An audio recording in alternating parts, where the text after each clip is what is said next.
Hey guys, it's Aaliyah with Open Doors, Open Hearts blog, and today I am really excited to share with you our European farmhouse style kitchen for the summer.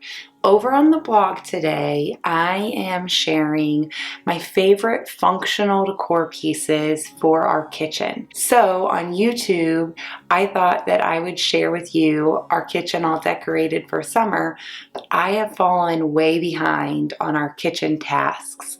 It's garden season, and so I'm spending more and more time outside and less time inside. So there's a lot of things that have kind of piled up. So I decided to just bring you guys along and show you guys kind of a day in the life for the morning leading up to me decorating our kitchen for summer. Homemaking is surely, in reality, the most important work in the world. C.S. Lewis. I try to start my day sooner than the girls. I want to wake up, have a hot beverage, and do a little bit of quiet time before I start hearing all of the mommy, mommy, mommies. When I start my day this way, I just feel like it gets me in a better mindset for the rest of the day, and I feel like I'm just a nicer person.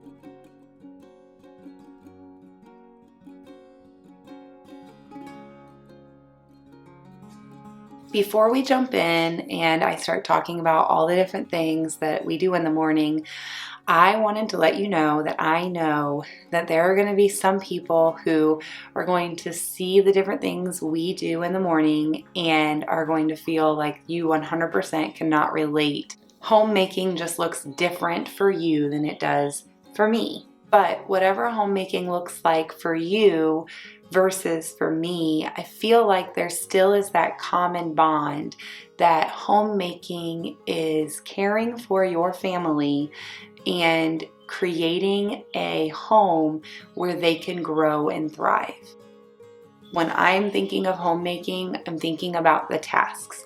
I'm thinking about sweeping and doing the dishes and flipping the laundry and all of the things.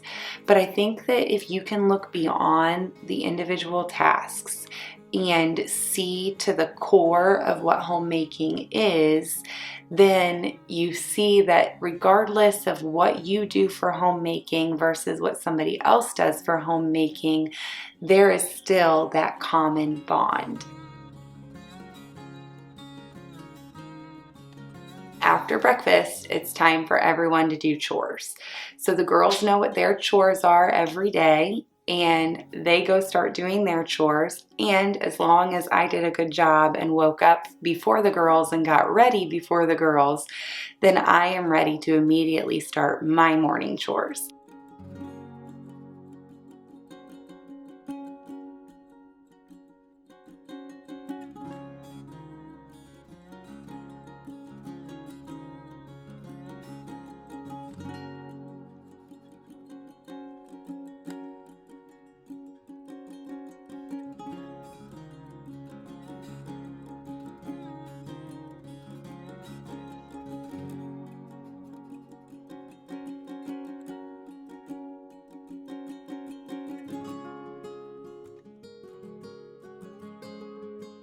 Then after the morning tidying is all done, we start homeschool. And usually we start with things that the girls can do independently, where I can just kind of set them up, give them a little bit of guidance, but they have a whole lot of freedom in these particular assignments. And so I can step away while they're working, and then I can begin doing the different homemaking activities. And today I made yogurt, and then I made some homemade granola.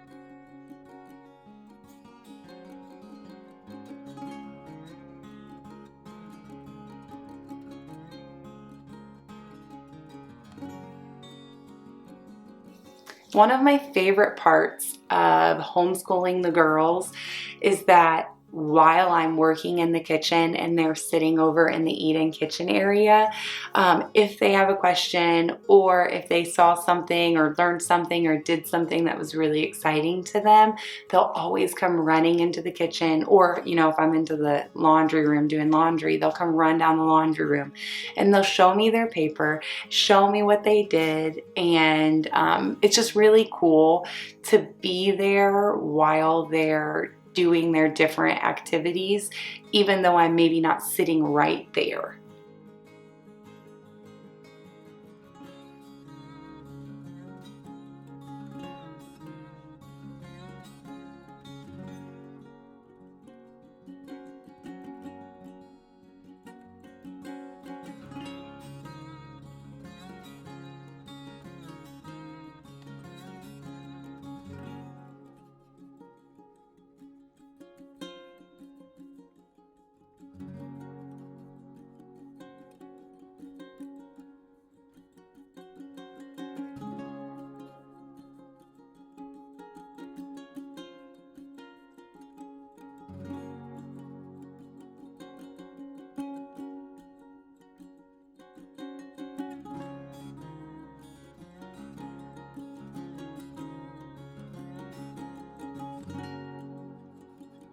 Another thing that's really cool about homeschool is that we are always learning, whether we're learning from a worksheet in a book or we're just learning from practical application.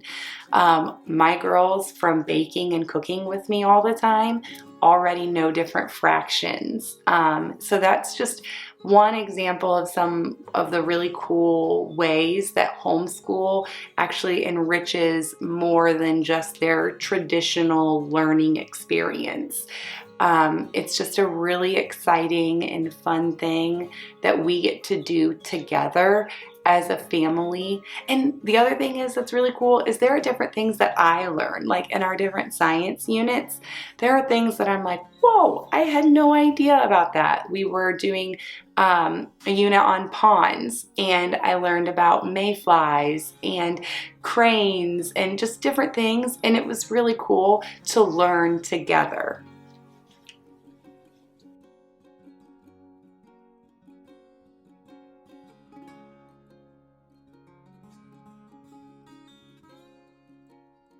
If you're watching me and seeing that we're going and getting chicken eggs from the backyard, or that we're making homemade granola, or the homeschooling that we do each day, and it feels a little overwhelming and you think, oh my goodness, that sounds like pie in the sky, it would be super good someday, but there's no way.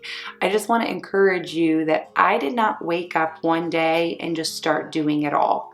I literally woke up one day and did one thing.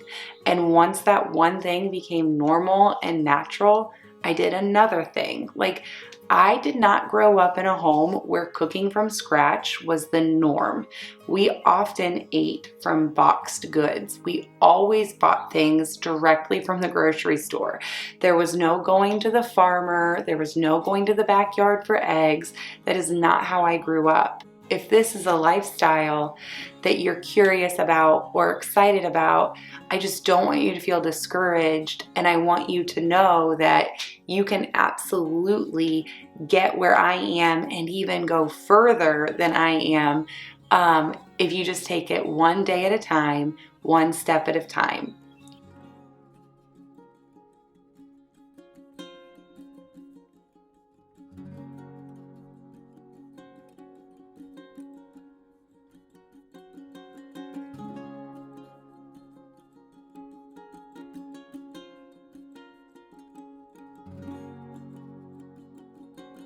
After the girls are all done with their independent work is when I come sit down with them.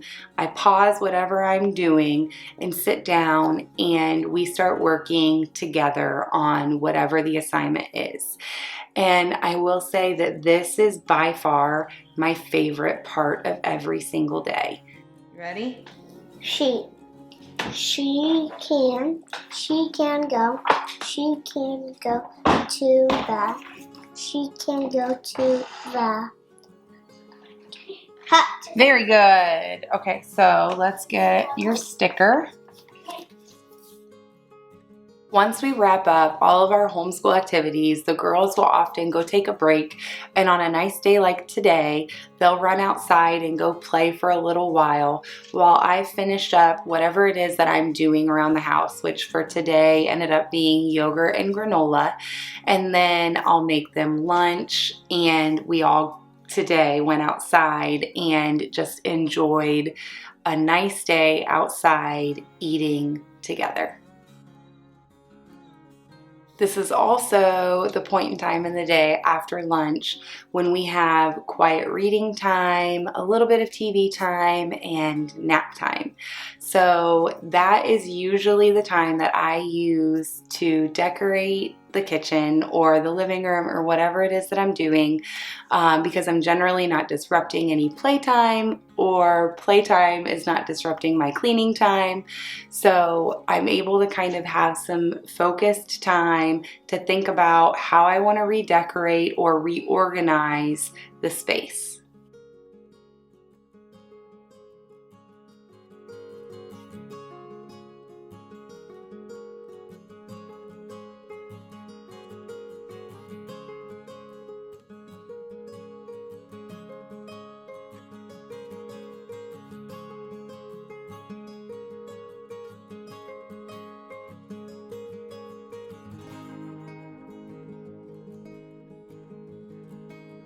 I told you guys in the spring that I really took down a bunch of stuff that I had up at wintertime in the kitchen, but it's summertime and I'm going to tell you the same thing, that there are actually a lot of things that I end up taking out of our kitchen, because even though I thought that I took out a bunch of stuff for spring, after living with it, I realized there was still too much stuff.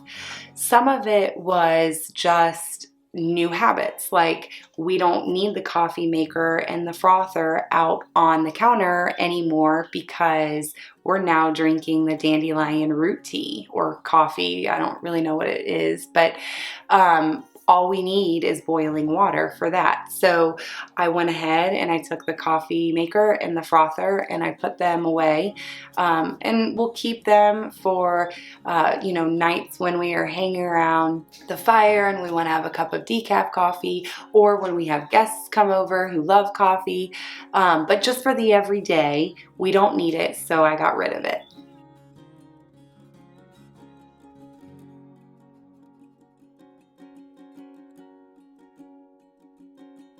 Another switch that I made from spring to summer is I took out all of my spring specific florals, which in this case was mostly tulips.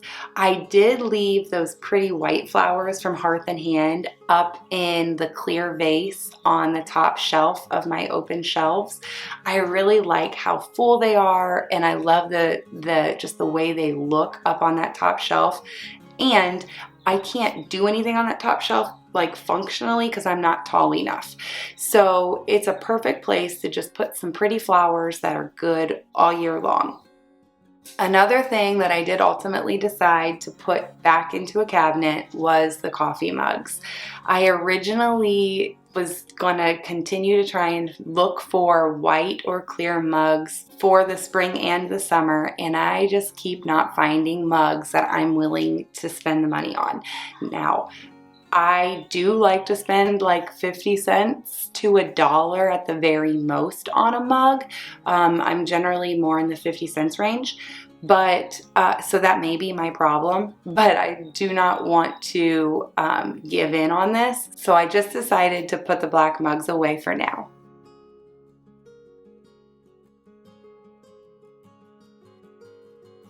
After I had everything that I was not going to use for summer decor taken away and I had the counters cleared off, I wiped it all down, and as always I wiped it really good, wiped the walls.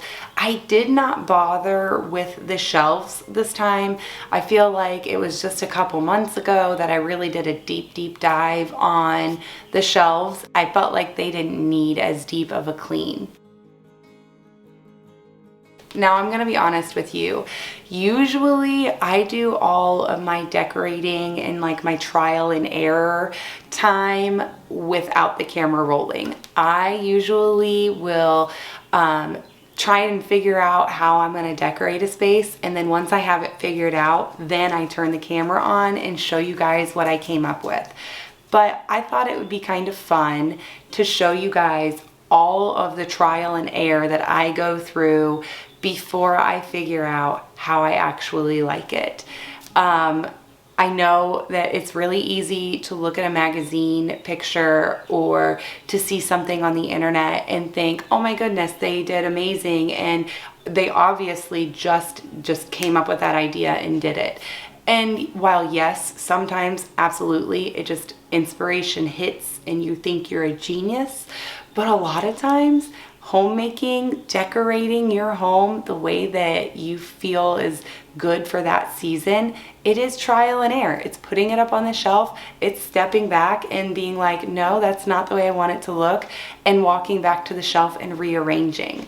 And so I took you guys on that journey with me of changing my mind and doing different things because I just felt like it was a more authentic way of showing you how our kitchen turns out. I will also say it was a whole lot more work because I was constantly like, oh no, did I have the camera rolling for that? Or did I, no, and yes, I did, but so I really hope that you guys do enjoy that perspective of seeing how decorating the kitchen goes when it's the first time around.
After I had the kitchen more simplified and looking the way that I wanted it to look, I went ahead and added real flowers. I told you guys last week in my living room post that we have some lilacs that bloomed there. It's the first time that they bloomed since we planted them 3 years ago.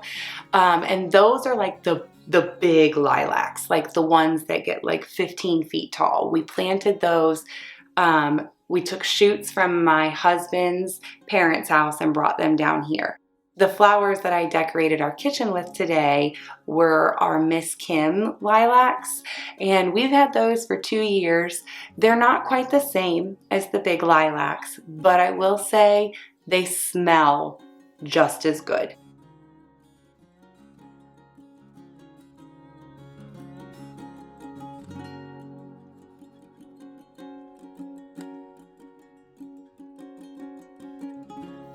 One more point that I will make about real flowers in the summer, and it's one of the reasons that I love real flowers.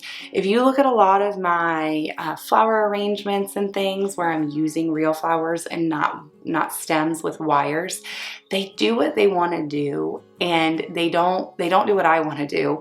They do what they want to do, and in their own way, that odd limb that goes in the wrong direction or sticks out funny is actually, in a wild kind of way, really beautiful.